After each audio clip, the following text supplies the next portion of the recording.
Welcome to current affairs. Recently India ने एक sudden geopolitical move चला है जिससे Xi Jinping, Shahbaz Sharif India में नहीं आएंगे। यहाँ पर आप रॉयटर्स का आर्टिकल देख सकते हैं। India to host SCO summit in virtual format in July. India ने एससीओ समिट को फिजिकली होस्ट करने का प्लान कैंसिल कर दिया है। सारे एससीओ कंट्रीज को कह दिया है कि वर्चुअल फॉर्मेट में समिट होगी, मतलब कि वीडियो कॉन्फ्रेंसिंग के जरिए समिट हो जाएगा टाइमिंग के हिसाब से। तो एससीओ का समिट वर्चुअली करने से इंडिया को क्या बेनिफिट मिलेगा, बहुत कुछ डिस्कस करेंगे। तो इस वीडियो को एंड तक जरूर देखिएगा और आपने अभी तक हमारी चैनल को सब्सक्राइब नहीं किया है तो जरूर से सब्सक्राइब कर लीजिएगा ताकि हमारे वीडियो की लेटेस्ट नोटिफिकेशन आप सभी को सबसे पहले मिल सके। यहाँ पर आप देख पाओगे ये एससीओ शंघाई कोऑपरेशन ऑर्गेनाइजेशन के मेंबर कंट्रीज। अब इस बार 2023 में आप सबको पता होगा कि इंडिया एससीओ समिट होस्ट कर रहा है। G20 समिट को अलग से होस्ट करेगा इंडिया, वो अलग से होगा, लेकिन एससीओ समिट होस्ट करने की जो जिम्मेदारी थी ये भी इंडिया की थी। और इसी वजह से रिसेंटली पाकिस्तान को मौका मिल गया इंडिया में आकर कश्मीर का इश्यू रेज करने का।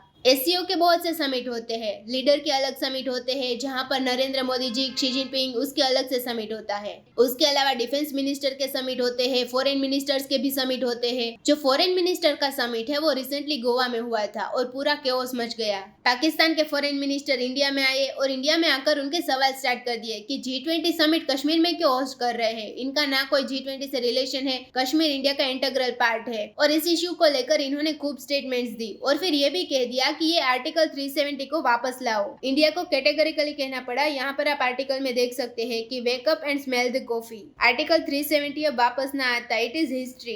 लेकिन पाकिस्तान को ये जो इश्यू है एक बड़े फोरम पे उठाने का मौका मिल गया। उसके बाद चाइना के फॉरेन मिनिस्टर इंडिया के समिट से होकर पाकिस्तान में गए और पाकिस्तान में खड़े होकर बिलावल भुट्टो के साथ कश्मीर का इश्यू फिर से रेज कर दिया। अब इंडिया के लिए ये बहुत ही एनोइंग था। एनोइंग इसलिए क्योंकि G20 समिट की जो मीटिंग है ये रिसेंटली कश्मीर में हुई, लेकिन ये मीटिंग सक्सेसफुल रही। 3 कंट्रीज ने मीटिंग को अटेंड नहीं किया, Saudi Arabia, Turkey and China. बाकी के 17 कंट्रीज जो G20 के मेंबर्स है उन्होंने इस समिट को अटेंड किया। इंडिया की मीटिंग तो सक्सेसफुल थी, लेकिन बिना वजह के पाकिस्तान जैसे कंट्री को हमारे देश में आकर ये सब इश्यू उठाने का मौका मिल गया सिर्फ एससीओ की वजह से। अगर ये एससीओ का समिट का इश्यू ना होता ना तो ये सब प्रॉब्लम सामने ना आती। और इंडिया के सामने एक बड़ा चैलेंज ये भी था कि जुलाई के महीने में जब एससीओ का एक फिजिकल समिट होना था जहां पर she Jinping, Shahbaz Sharif, Putin, various world leaders को इंडिया में आना था, तब और ज्यादा प्रॉब्लम्स हो सकती थी। आप सोचिए पाकिस्तान की आज के समय इंटरनेशनल कम्युनिटी में कोई रिस्पेक्ट नहीं है, बैंक करप्ट कंट्री है। अब डेमोक्रेसी का जो ये थोड़ा बहुत खेल खेल लेते हैं ये भी अब खत्म हो चुका है। ओपनली इनकी आर्मी एक ओपोजिशन पार्टी को डिस्ट्रॉय कर रही है, डिसमेंटल किया जा रहा है उसको। इंटरनेशनल कम्युनिटी बिल्कुल चुप है। आप कह सकते हैं कि पाकिस्तान से दुनिया को तो कोई उम्मीद ही नहीं है। तो ऐसे कंट्री का पीएम जिसके पास होने को कुछ नहीं है वो इंडिया में आकर आराम से ना भी बोलता, कश्मीर का इश्यू रेज करता।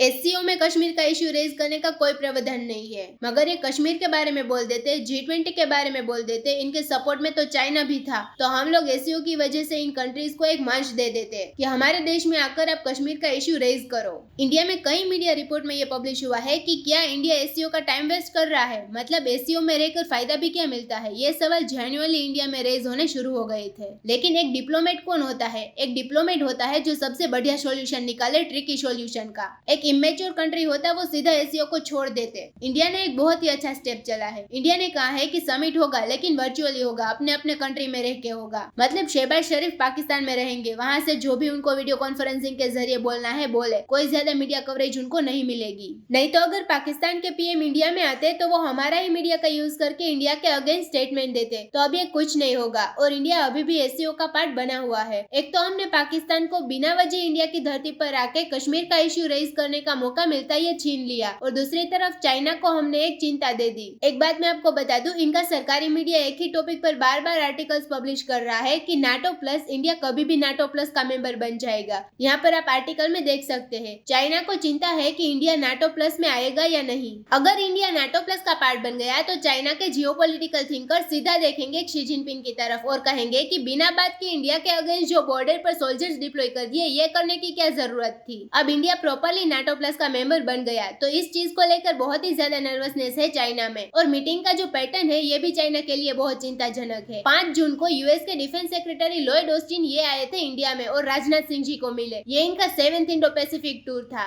इसमें यूएस इंडिया की मेजर डिफेंस पार्टनरशिप को और आगे कैसे ले जाई जाए उस पर बातचीत की गई। अब मोदी जी यूएस जाएंगे। यूएस में जाकर ये बात कंफर्म है कि India US fighter jet engine deal confirm हो जाएगी। उसके बाद नाटो प्लस पर आगे प्रोग्रेस हो इसके चांसेस भी बहुत ज्यादा है। और चाइना के सरकारी मीडिया ने यह भी लिखा है कि अगर इंडिया एक साइड चूज कर लेता है, मतलब इंडिया नाटो मैकेनिज्म का पार्ट बन जाता है जैसी बातचीत चल रही है, तो इससे एक बहुत ही बड़ा चैलेंज खड़ा हो जाएगा रीजनल ऑर्गेनाइजेशन में, जैसा कि शंघाई कोऑपरेशन ऑर्गेनाइजेशन और it's relations China and India. तो चाइना ये जानता है कि एससीओ पर बहुत बड़ा इंपैक्ट पड़ेगा अगर इंडिया नाटो प्लस ज्वाइन कर लेता है। और इंडिया का जो डिसीजन है कि एससीओ इतना बड़ा कोई समिट नहीं है, वर्चुअल मीटिंग से कर लेते हैं, जबकि ऐसा तो है नहीं कि फिजिकल मीटिंग इंडिया होस्ट नहीं कर सकता। कोविड का भी कोई इश्यू नहीं है। रिसेंटली फॉरेन मिनिस्टर्स की भी मीटिंग हुई थी। तो चाइना बहुत ही नर्वसनेस फील कर रहा है। वो आगे आने वाले समय में बहुत ही कॉन्शियस रहेगा। और नाटो प्लस को लेकर इंडियन गवर्नमेंट क्या निर्णय लेती है ये देखना बहुत ही इंटरेस्टिंग रहेगा। नाटो प्लस को ज्वाइन करना या ना करना ये बहुत बड़ा डिसीजन होगा, क्योंकि जो भी इंडिया यहाँ पर कर रहा है